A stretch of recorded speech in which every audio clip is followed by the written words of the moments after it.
IMCR Indian Muslim for civil rights और APCR association for protection of civil rights, ये दो तंजीमों की तरफ से इस मुल्क में जो है मसाजिद, मकाबे, दरगाहों पर जिस तरह निशाना बनाया जा रहा है उसका एक पैटर्न नजर आ रहा है। उसके खिलाफ जो है एक यहाँ पर इन दोनों तंजीमों की तरफ से एक जलसा कॉन्स्टिट्यूशन क्लब में मुनक़द किया गया। इस मौके पर पंजाब में जो फिरक़ावाराना हम आहंगी की जो कई मिसालें कायम हो रही है, ख़ासतौर से जो सिख बिरादरान हैं, हिंदू बिरादरान हैं, वो मसाजिद तामीर करके दे रहे हैं, मस्जिद के लिए जगह दे रहे हैं, उन लोगों को यहाँ पर उनकी इज्जत अफजाई की गई, उन्हें एजाज बख्शा गया, उन्हें मेमेंटो दिया गया। आइए उनसे बात करते हैं। आपका ताल्लुक कहाँ से है सर? ਅਸੀਂ ਪੰਜਾਬ ਤੋਂ ਆਏ ਹਾਂ। ਕੇਂਦਰੀ ਸਿੰਘ ਸਭਾ ਜਿਹੜੀ ਗੁਰਦੁਆਰਿਆਂ ਦੀ ਇੱਕ ਸੰਸਥਾ ਹੈ, ਉਹਦਾ ਮੈਂ ਜਨਰਲ ਸੈਕਟਰੀ ਆ। ਉਹਦੇ ਵੱਲੋਂ ਰਿਪਰੈਜ਼ੈਂਟ ਕਰਨਾ ਸੀ, ਪ੍ਰਤੀਨਿਧ ਕਰਨਾ ਆਇਆ ਸੀਗਾ। ਪਿਛਲੇ ਸਮੇਂ ਦੇ ਵਿੱਚ ਪੰਜਾਬ ਦੇ ਵਿੱਚ ਬਹੁਤ ਸਾਰੇ ਪਿੰਡਾਂ ਦੇ ਵਿੱਚ ਜਿਹੜੀਆਂ ਜ਼ਮੀਨਾਂ ਜਿੱਥੇ ਇਸਲਾਮ ਭਾਈਚਾਰੇ ਦੇ ਲੋਕ ਰਹਿੰਦੇ ਸੀ, ਉਹ ਜ਼ਿਮੀਂਦਾਰਾਂ ਨੇ ਜਿੱਥੇ ਸਿੱਖਾਂ ਦੀ ਮੈਜੋਰਟੀ ਆ, ਉਹਨਾਂ ਨੇ ਆਪਣੇ ਵੱਲੋਂ ਡੋਨੇਟ ਕੀਤਾ ਸੀ ਮਸੀਤਾਂ ਬਣਾਉਣ ਵਾਸਤੇ। ਉਹਨਾਂ ਦਾ ਅਸੀਂ ਪਹਿਲਾਂ ਚੰਡੀਗੜ੍ਹ ਸੱਦ ਕੇ ਜਿਹੜੇ ਵੱਖ-ਵੱਖ ਜਿਹੜੇ ਸਾਡੇ ਮੁਸਲਿਮ ਭਾਈਚਾਰੇ ਦੇ ਲੋਕ ਨੇ ਮਲੇਰਕੋਟਲਾ ਤੋਂ ਖਾਸ ਕਰਕੇ ਉਹਨਾਂ ਦਾ ਸਨਮਾਨ ਕੀਤਾ ਸੀ। ਹੁਣ ਅੱਜ ਜਿਹੜਾ ਆ ਉਹ ਪੰਚਾਇਤ ਦੇ ਆਧਾਰ ਤੇ ਸਾਡਾ ਜਿਹੜਾ ਸਨਮਾਨ ਕੀਤਾ ਗਿਆ ਪੰਜਾਬ ਦੇ ਪੰਚਾਇਤਾਂ ਵਿੱਚ। ਇਹ ਜਿਹੜਾ ਹੈਗਾ ਆ, ਇਹ ਜਿਹੜਾ ਵਰਤਾਰਾ ਹੈਗਾ, ਇਹ ਕੋਈ ਨਵਾਂ ਨਹੀਂ ਗਾ, ਇਹ ਬਹੁਤ ਪੁਰਾਣਾ ਆ। ਸਾਨੂੰ ਸਾਡੇ ਪਹਿਲੇ ਜਿਹੜੇ ਗੁਰੂ ਸੀ ਗੁਰੂ ਨਾਨਕ ਸਾਹਿਬ ਜੀ, ਉਹਨਾਂ ਨੂੰ ਰਾਏ ਬਲਾਰ ਨੇ ਜ਼ਮੀਨ ਦਿੱਤੀ ਸੀ, ਉਹ ਬਹੁਤ ਵੱਡਾ ਕੀਤਾ ਸੀ। ਉਹ ਜਿਹੜੇ ਆ ਇਸਲਾਮ ਤਰਨਾਸੋਨ ਸੀ, ਜਿਹੜੇ ਸਭ ਤੋਂ ਪਹਿਲਾਂ ਗੁਰੂ ਨਾਨਕ ਸਾਹਿਬ ਜੀ ਜਿਨ੍ਹਾਂ ਨੇ ਪਛਾਣ ਕੀਤੀ ਸੀ ਧਾਰਮਿਕ ਪੈਗੰਬਰ ਹੋਣ ਦੀ, ਉਹ ਮਾਈ ਦੌਲਤਾਂ ਵੀ ਇਸਲਾਮ ਧਰਮ ਮੰਨਣ ਵਾਲੇ ਸੀ। ਗੁਰੂ ਨਾਨਕ ਸਾਹਿਬ ਜੀ ਦੇ ਨਾਲ 54 ਸਾਲ ਯਾਤਰਾ ਕਰਨ ਵਾਲੇ ਭਾਈ ਮਰਦਾਨਾ ਜੀ ਵੀ ਜਿਹੜੇ ਆ ਉਹ ਇਸਲਾਮ ਧਰਮ ਦੇ ਧਾਰਨੀ ਸੀ। ਇਸ ਤਰ੍ਹਾਂ ਇਸਲਾਮ ਦਾ ਤੇ ਜਿਹੜਾ ਸਿੱਖ ਪੰਥ ਦਾ ਜਿਹੜਾ ਆ, ਜਿਹੜੇ ਬਹੁਤ ਸਾਰੀਆਂ ਪੁਰਾਣੀਆਂ ਰੂਹਾਨੀ ਸਾਂਝਾਂ ਨੇ, ਉਹਨਾਂ ਦੀ ਜਿਹੜਾ ਸਬੂਤ ਪੰਜਾਬ ਲਗਾਤਾਰ ਦੇ ਰਿਹਾ ਆ। ਔਰ ਮੈਂ ਦਾਅਵੇ ਨਾਲ ਕਹਿਣਾ ਕਿ ਸਾਰੇ ਭਾਰਤ ਦੇ ਵਿੱਚੋਂ ਇਸਲਾਮ ਵਾਸਤੇ, ਸਾਰੀਆਂ ਮਿਨੋਰਟੀਆਂ ਵਾਸਤੇ ਜਿਹੜੇ ਕੋਈ ਸੇਫ ਏਰੀਆ ਹੈਗਾ ਤਾਂ ਉਹ ਪੰਜਾਬ ਹੈ। ਚਾਹੇ ਉੱਥੇ ਕਸ਼ਮੀਰ ਦੇ ਸਟੂਡੈਂਟ ਰਹਿੰਦੇ ਆ, ਪੰਜਾਬੀ ਅੱਗੇ ਖੜੇ ਹੁੰਦੇ, ਅਸੀਂ ਆਪ ਖੜੇ ਹੁੰਦੇ ਹਾਂ ਗੁਰਦੁਆਰੇ। ਜਦੋਂ ਵੀ ਕਸ਼ਮੀਰੀ ਵਿਦਿਆਰਥੀਆਂ ਤੇ ਹਿੰਦੁਸਤਾਨ ਦੇ ਵੱਖ-ਵੱਖ ਹਿੱਸਿਆਂ ਵਿੱਚ ਅਟੈਕ ਹੁੰਦੇ ਨੇ, ਅਸੀਂ ਉਹਨਾਂ ਦੇ ਹੱਕ 'ਚ ਖੜੇ ਹੁੰਦੇ ਹਾਂ ਔਰ ਉਹ ਸੇਫ ਮਹਿਸੂਸ ਕਰਦੇ ਆ। ਜਿਹੜੇ ਕਸ਼ਮੀਰ ਤੋਂ ਮਾਂ ਪਿਓ ਨੇ, ਉਹ ਆਪਣੇ ਬੱਚਿਆਂ ਨੂੰ ਪੰਜਾਬ ਦੇ ਸੰਸਥਾਵਾਂ ਤੇ, ਉਹਨਾਂ ਨੂੰ ਪਤਾ ਹੈ ਕਿ ਇੱਥੇ ਕੁਝ ਲੋਕ ਰਹਿੰਦੇ ਆ, ਭਾਈਚਾਰਾ ਰਹਿੰਦਾ ਜਿਹੜਾ ਉਹਨਾਂ ਦੀ ਹਿਫਾਜ਼ਤ ਹਰ ਸਾਲ ਕਰਦਾ। ਤੇ ਅਸੀਂ ਇਹ ਰੁਝਾਨ ਨੂੰ ਅੱਗੇ ਵਧਾਉਣਾ ਚਾਹੁੰਦੇ ਹਾਂ। आप कहाँ से आए? हम दिल्ली से ही हैं जी। अच्छा। तो ये जो सिख भाइयों में जो एक जज्बा पैदा हुआ है कि भाई दूसरे धर्म के लिए एक मस्जिद के लिए जगह देना है, फला काम के अच्छे काम के लिए, क्या वजह क्या है? नहीं, जज्बा तो पहले से ही था, मीडिया को पता लग रहा है या अब मीडिया के सामने अब आ रहा है। जज्बा तो शुरू से ही चला आ रहा है, जब से सिख धर्म की स्थापना हुई है तब से ही ये जज्बा चला आ रहा है। नज़दीकी संबंध रहे हैं। इतिहासकारों ने इसको इस तरीके से प्रस्तुत किया है कि इनको एक दूसरे का दुश्मन बताया गया है। जिन्होंने इतिहास लिखा है उन्होंने इनके बीच में दूरियां बनाने की कोशिश की। हाँ, दूरियां बना दी तो लोगों के मन में यही है उस इतिहास को पढ़कर, जबकि ऐसा कुछ नहीं है। हमारे साथ सरदार दया सिंह साहब भी है जो अमन मोर्चा चलाते हैं, उनकी एक बड़ी तंजीम है। और ख़ास तौर से जब गुड़गांव में जुमा की नमाज का मसला पैदा हुआ था तो ये सबसे पहले आगे आए थे और उन्होंने मुसलमानों को पेशकश की थी कि वो गुरुद्वारे में आके नमाज पढ़ सकते हैं। आइए उनसे बात करते हैं। ये जो अब सूरत हाल पंजाब में नज़र आ रही है, मुसलमानों में और सिखों में एक दूरी थी, एक दूसरे के तनी जो है तो गलत नज़र से देखा जाता था। अब ये तब्दीली की क्या वजह क्या है? आप ये देखें कि हमने जब नमाज, वो जो नियामत निकली, वो जो नमाज थी, उससे लोगों में आपस में बहुत नज़दीकियाँ बढ़ी और सिख और मुस्लिम के बहुत नज़दीकी आए। आज आप अगर देखेंगे पंजाब में सूरत के कपड़ा जो मार्केट आज रोपड़ में आ गई है, लुधियाना में बहुत सारा बिजनेस आया। तो मैं समझता हूँ कि आज मुस्लिम भी ये समझ लगा है कि पंजाब ही हमारे लिए सुरक्षित है, सेफ है और हमें पंजाब के साथ। तो मेरा ये जो सरदार खुशहाल सिंह जी ने कहा, आज का ये मौजू जो था, इसमें भी हमारा ये कहना है कि हमें सबको मिलकर चलना चाहिए। ये देश हम सबका है, इसलिए इस देश का प्रोटेक्शन सिख और मुस्लिम को आगे बढ़ के करना चाहिए, क्योंकि आज़ादी की कुर्बानी हमने दी है और हमें आगे बढ़ के करना चाहिए। इसी बात को, इसी मौजू को लेकर हम आगे। और मैं समझता हूँ कि वो जो नमाज वाली बात थी, आज मैं समझता हूँ कि एक मूवमेंट खड़ी हो गई सिख और मुस्लिम के आपसी नज़दीकियाँ। अब तो मैंने अभी हमें गुरु तेग बहादुर साहब के 350 वर्ष को समर्पित शहादत समारोह की पहले बार 50 साल की सोशल लाइफ में मैंने देखा कि मुस्लिम आगे बढ़कर आए। सलमान खुर्शीद जैसे पर्सनैलिटी जो आगे बढ़कर आई। इंडिया इस्लामिक सेंटर में 24 अगस्त को 2025 को हुआ, फिर 4 अक्टूबर को आर्को पैलेस जयपुर में हुआ, और तीसरा 4 जनवरी 2026 को पुणे में हुआ, और मराठा और सारे लोग नजदीक आने लगे। अब ये लगता है कि अब उन लोगों को जो नफरत का बीज बो रहे थे उनको अब समझ में आने लगा है कि नफरत का बीज बहुत देर चलेगा नहीं, ये प्यार का समय है, हमें मिलकर चलना है, ये देश हमारा है, हम सबका।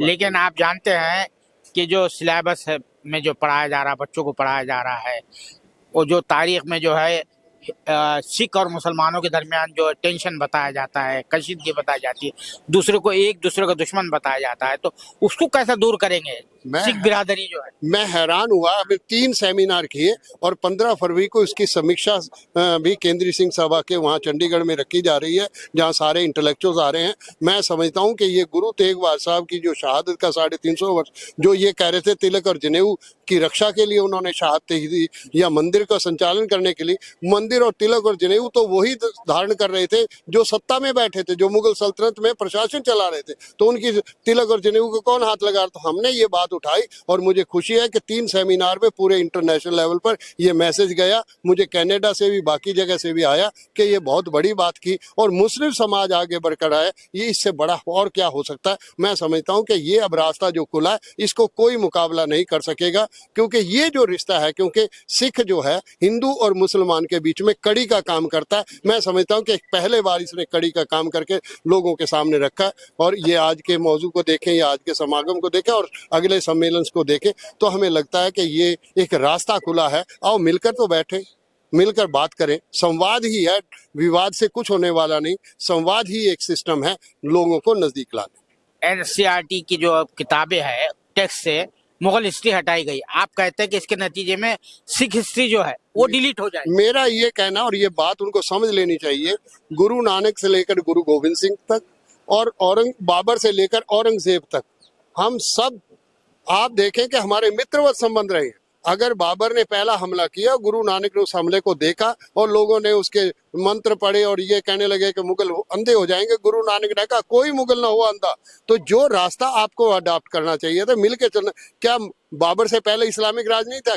लोधी राज इस्लामिक राज था, खिलजी राज इस्लामिक राज था, तुगलक राज इस्लामिक राज, अगर मैं बहुत पीछे ना जाऊं तो। इसलिए मेरा ये कहना है, बल्कि मुगल सल्तनत ज्यादा सेकुलर रही, उसमें हिंदू जो था, सेनापति हिंदू था, राजपूत था, ब्राह्मण सलाहकार था, नवरत्न ब्राह्मण ही रहे, और जो खजाना था वो तो वैश्य के पास था। तो फिर भी अगर आप ये समझते हैं कि आपके साथ जाती, बल्कि मंदिर के साथ मस्जिदें बनाई, मंदिर तोड़कर मस्जिद नहीं बनाई। ये जो आंकलन किया जा रहा है कि मंदिर तोड़कर मस्जिदें बनाई, ये बिल्कुल गलत है। और मैं समझता हूँ कि ये जो नाम बदला, मैं औरंगाबाद गया, औरंगाबाद का नाम छत्रपति संभाजी नगर रख दिया और अहिल्याबाई नगर रख दिया, अहमदनगर का। मैंने उनसे पूछा कि यही गुरु गोविंद सिंह जी ने जो पत्र भेजा था औरंगजेब के पास, भाई दया सिंह और भाई धर्म सिंह वहीं आए थे, उन्होंने वो पत्र, और जैसे ही औरंगजेब ने वो पत्र पढ़ा 10 दिन के बाद ही उनकी फौत हो गई। इसका मतलब यह है कि उनको कितना धक्का लगा कि मेरी सल्तनत में ऐसा काम हो गया, तो फिर हमारी दूरियां कहाँ? केवल ये समझाने की जरूरत थी, आओ मिलकर बैठकर एक दूसरे को इंटरेक्ट करें। अभी मैं जामिया मिलिया में परसों चौथा में वहाँ, तो वहाँ मैं गया था। वहाँ अब तो head of the department Jamia Millia का कहने लगे कि हम सिख स्टडीज पर ये सारे डिपार्टमेंट बनाएंगे और इस बात को इंटरेक्शन करेंगे, कंपैरिजन स्टडी को, कंपैरेटिव स्टडीज को हम इनिशिएट करेंगे। तो मैं समझता हूँ अब रास्ता खुला है।